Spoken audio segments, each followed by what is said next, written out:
દાહોદ જિલ્લામાં દાહોદ જેલના કેદીઓને યોગનું પ્રેક્ટિકલ અને યોગનું આપણા જીવનમાં મહત્વ વિશે yoga coach Dhulabhai retired deputy commissioner દ્વારા માર્ગદર્શન આપવામાં આવ્યું। પ્રાપ્ત માહિતી અનુસાર દાહોદ જિલ્લામાં દાહોદ જેલના કેદીઓને યોગનું પ્રેક્ટિકલ, યોગ એટલે શું, યોગનું આપણા જીવનમાં મહત્વ તથા આપણે સુખી કેવી રીતે રહી શકીએ તે વિશે yoga coach Dhulabhai retired deputy commissioner Shri Charpot સાહેબ અને શ્રી શંકરભાઈ કટારા સાહેબ દ્વારા માર્ગદર્શન આપવામાં આવ્યું। યોગ coach Dhulabhai retired deputy commissioner શ્રીએ જણાવ્યું હતું કે યોગ એક દ્રષ્ટિકોણ છે।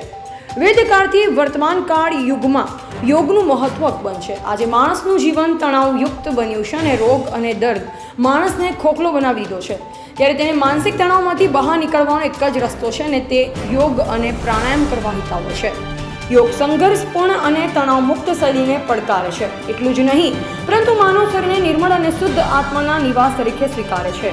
યોગની જીવન દ્રષ્ટિએ આપણને જીવનનું સંતુલન આપે છે, અશાંત મનને શાંતપૂર્ણ બનાવે છે। વ્યક્તિ પોતાના આત્માની શોધ યોગની જીવન દ્રષ્ટિ દ્વારા કરી શકે છે।